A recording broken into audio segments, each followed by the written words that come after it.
na sa takunkumi ne ba don komai ba don bin umarnin gwamnati da kare kuma lafiya ta ni kaina.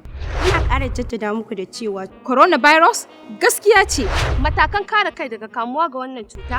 Mu guji taɓa bakinmu, hancinmu, idanunmu ba tare da mu wanke hannunmu ba.